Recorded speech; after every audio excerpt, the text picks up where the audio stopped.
Ang pagiging tapat ang lihim ng pagtanggap. Ang pagiging tapat ay isang dakilang pagsamba na hindi nakikita ng mga tao, ngunit sa mata ng Allah ito ay higit pa sa marami sa mga ipinapakitang gawa. Ang pagiging tapat ay ang layunin ng isang Muslim na gawin ang kanyang mga gawa para lamang sa mukha ng Allah, hindi para sa pagpapakita, paghanga o anumang makamundong pakinabang.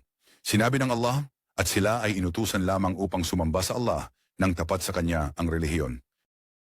Ang anumang gawa, gaano man kaliit, kapag ito ay tapat para sa Allah, ay itataas siya sa mundong ito at sa kabila. Kahit pa ang isang malaking gawa, ngunit kung ito ay hinaluan ng pagpapakita, hindi ito matatanggap ng Allah. Kaya't sinabi ng propeta, sumakanya nawa ang kapayapaan. Ang mga gawa ay ayon sa mga niyayat, at bawat isa ay bibigyan ng ayon sa kanyang layunin. Ang pagiging tapat ay nagpapalaya ng puso mula sa pagkaalipin sa mga tao, dahil ang gumagawa para kay Allah ay hindi umaasa ng anuman mula sa mga tao. Sa halip, masaya siya na makilala siya sa harap ng Allah, kahit na hindi siya kilala sa mga tao. Ang tapat na tao ay hindi nagbabago kahit na siya ay papurihan o pinupunan ng mga tao, dahil alam niyang ang sukatan ay nasa Allah, hindi sa mga tao.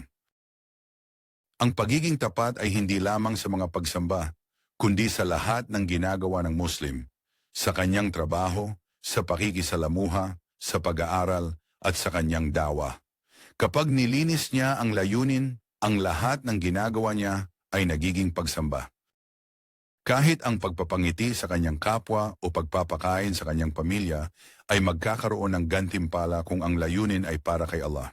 Ngunit ang pag-abot sa pagiging tapat ay nangangailangan ng pagsusumikap laban sa sarili, dahil hindi madaling pabayaan ng Satanas ang isang tapat na puso.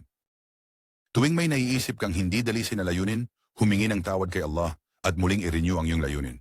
Tandaan na tinatanggap lamang ng Allah ang tapat na gawa, gaya ng sinabi sa hadith, "Ako ay pinakamayaman sa mga hindi nangangailangan ng iba pang kasamahan. Kung ang isang tao ay nagtrabaho at isinama ko ang iba sa kanyang gawain, iiwan ko siya at ang kanyang pag-aari." Laging tingnan natin ang ating mga layunin at humingi kay Allah na gawing tapat ang ating mga gawa para sa kanyang mukha lamang, na walang ibang layunin kundi ang kanyang kasiyahan at ang kanyang paraiso.